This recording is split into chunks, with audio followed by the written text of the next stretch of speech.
this is going to be a quick English video, coming back to him. And this is another lesson, much like when we talked about in the Stonewall Dutch game. An English is different than the queen pawn or the king pawn. And if you're trying too hard when you're playing black to transpose, white does have options to trick you and really mess you up. Let's see it. Knight f6, knight c3. And you know what black wants? Black wants you to play d4 and get a nice Nimzo-Indian.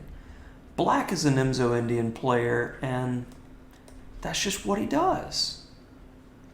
See, with this move order, we're not going to be accommodating. We're going to play e4.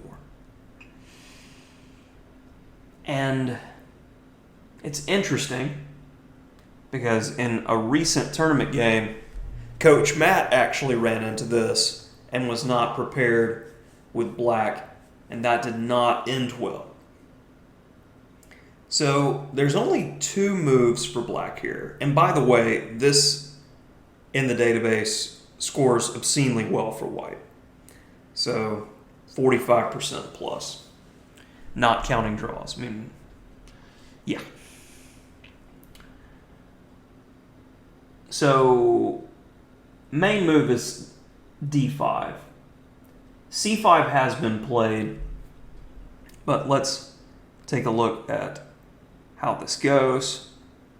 White sacrifices a pawn, and there is an absolutely excellent example game from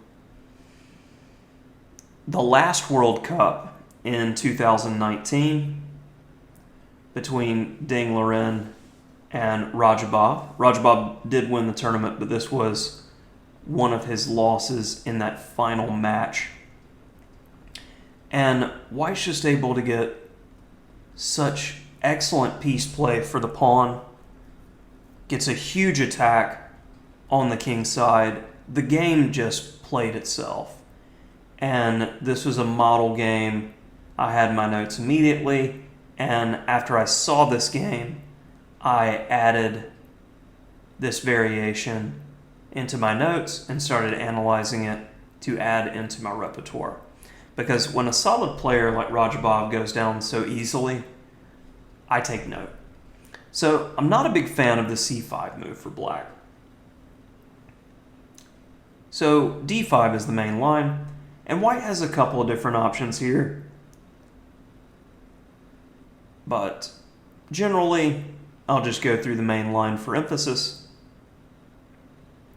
Castles. This is a roughly equal position, but with the bishop pair, got some dynamic play. It's interesting. And you can take a look at the game Aronian Knightich 2012 as an example for how white to play, or how white should move forward playing this position. But that's generally what to do with black. But black just seems to be suffering all around. That's why if you're a Nimzo-Indian player, like Karpov, he played e5 against the English. You don't try to force it, because you're not going to get what you want. You're not going to get a Nimzo-Indian unless white wants that. In the main game, my opponent went with none of the above. Not c5, not d5. He went with c5. Or bishop e7. Tongue-tied. Can't talk. Bishop e7. And the game is going to be over in just a few moves. d4, f4. I don't want your pieces to get developed. Opponent plays f6. And after knight d7, this is a puzzle rush position. White to play and win. Hopefully you found it immediately with check. Takes. And My opponent understandably resigned. Not his best game, but I think this was mostly because of surprise value from facing a line that he wasn't familiar with. This happens to the best of us. I would much rather have this happen in a blitz game on Lichess than run up against this in a tournament. And it's one of the main reasons why it's like when you hear trainers go, well, openings aren't useful until you get to like the expert or master level. Not so much. You can play simple positions all day long and be completely fine and get away with it because there's no easy to win continuations.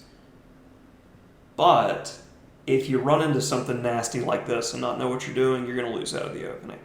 That's why a lot of, say, E4, E5 systems are quite difficult for beginners because they're so tactically invested and a lot of memorization is required, or gifted tactical sight and calculation to figure things out. This is one of those positions that you need to study with black if you plan on playing it, but as I said, I would make the recommendation if you're an Imzo Indian player to play E5, and if you take a look at my opening oddities course, I give the Karpov way of playing against the English with E5. That'll do it for this one.